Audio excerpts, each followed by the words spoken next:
What's up, everybody? I'm Jared Gamer. Welcome back to the channel today. We are back, and we're back with some more Crimson Desert. It's been 3 weeks since the game has been out. I think this is a good opportunity for us to check in and see where we're at. I just got to chapter 8. Haven't even finished the main story, but I have about 113 hours in the game. I've been playing it, enjoying my time with it. I've talked about the things I enjoy, the things I don't. But before that, the devs came out and shared that they're coming out with new features, new content coming to the game. So some of the new features we're going to be getting are going to be getting a new difficulty mode where we have easy, medium, or normal, and hard. Because the last patch they came up with made the game too easy. And currently right now my build is the one I put up earlier a couple days ago. And it's true right now because I spent some time exploring the game. All the bosses are a walk in the park. They're all super easy.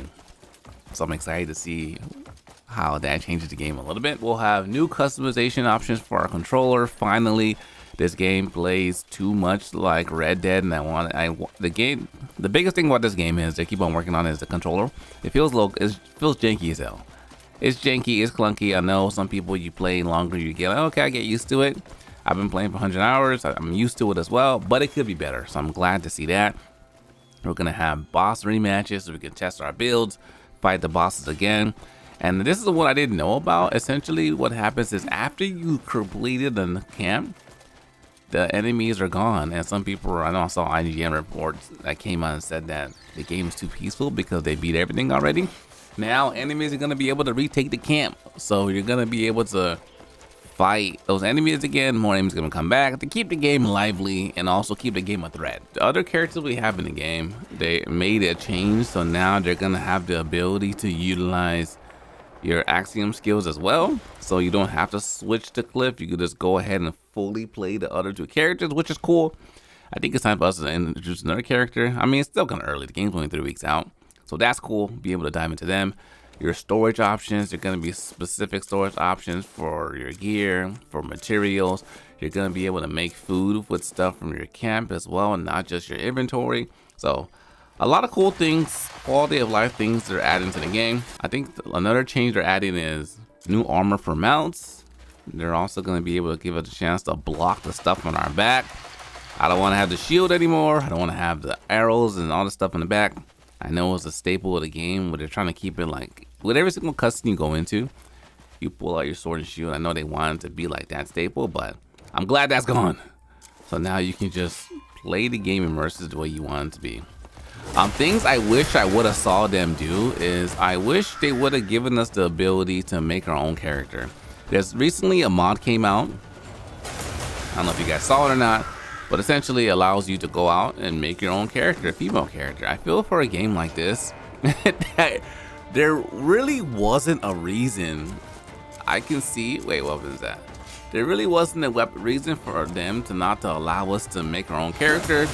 The story is weak. Cliff's character is weak. I know they're trying to. The vibe I get from what I've seen so far in the game, they're trying to make him feel like Geralt from the Witcher series.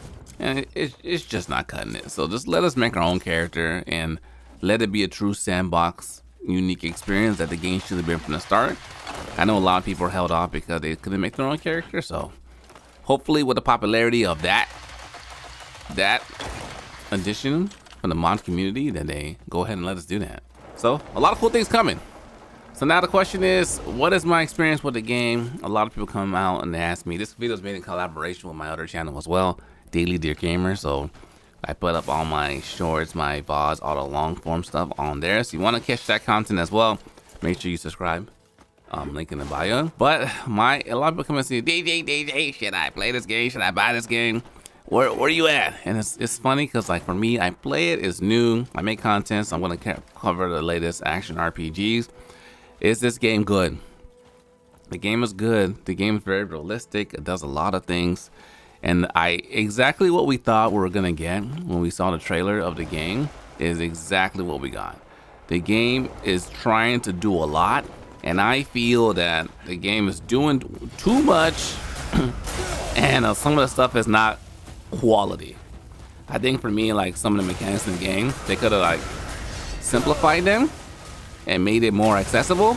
I feel like they want this game to be a forever game. It's a single player game, but they want it to be a forever game. All the stuff you can do, from building your camps, building your house, your comrades, the weapons, multiple characters that start over. When you switch over to your other character, they don't share your artifacts, so essentially you're starting to go grind over. And the process of starting to re-grind over, you're doing other things in the game to continue to explore the game and expand the game, and expand your experience. So I really think they want this game to be a forever game. For some of us that are, after putting 100 hours in the game, some people might have switched games for now. You kind of want to be like, be more efficient with your time. And I think that's what it comes down to. This is the kind of game for people that only have like a couple hours a night to play a game. I don't know if you'll get the most out of it, because this game takes a good amount of time, like at least 10, 20 hours, 30 hours for it to start cooking. And I think like if you don't have that kind of time to play, that's where it can get challenging and you might not get the most out of the game. Because for me, I play like 2 hours here, 2 hours there with content and streams. So I feel like it makes the game fun, but I see for sure like there's areas where I'm falling behind in terms of where the general community is based on like my own consumption. So like if you're limited on time, that's where I would wonder like, I don't know if it's worth it.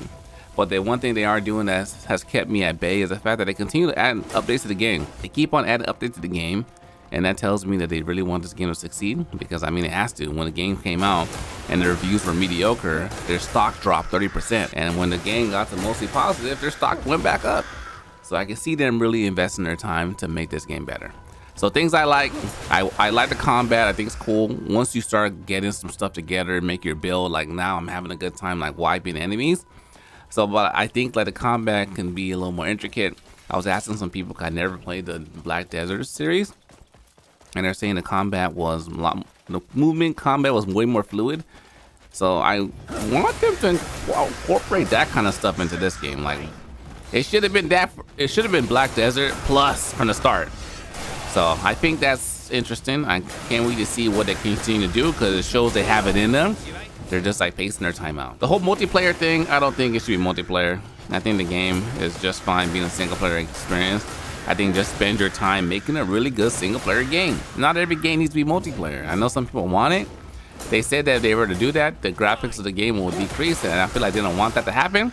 So I feel like for sure, single player game is a good game. Keep it that way, and continue to make it better. But besides the movement, besides condensing something, besides making the combat a little snappier, things I wanted to do, the fact that I get it, this is a big component of the game, but the fact when you're doing a puzzle and you have to move things into place and you gotta literally go up and hit that and to let it go into the puzzle, I feel that's annoying.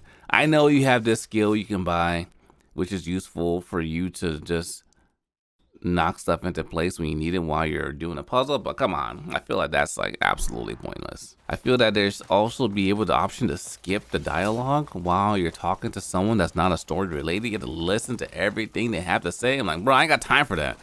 Let me skip through all the dialogue and just fast forward all of it. Instead of fast forwards, let me skip, or skip the whole cutscene if I don't want to watch it. So I feel like that option will be available as well. Should be available. The lock on, oh my god. I know if you hit L1 in your garden, it'll like move you to the enemy you're facing.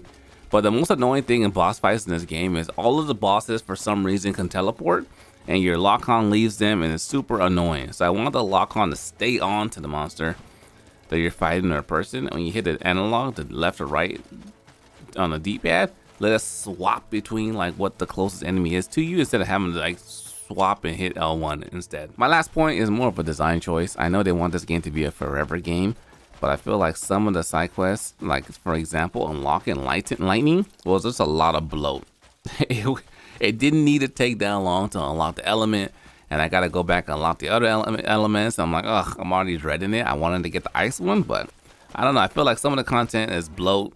Also, to the stuff in the sky, the abyss, is like, I feel like it's unnecessary, and they could have just focused on making the ground game like better.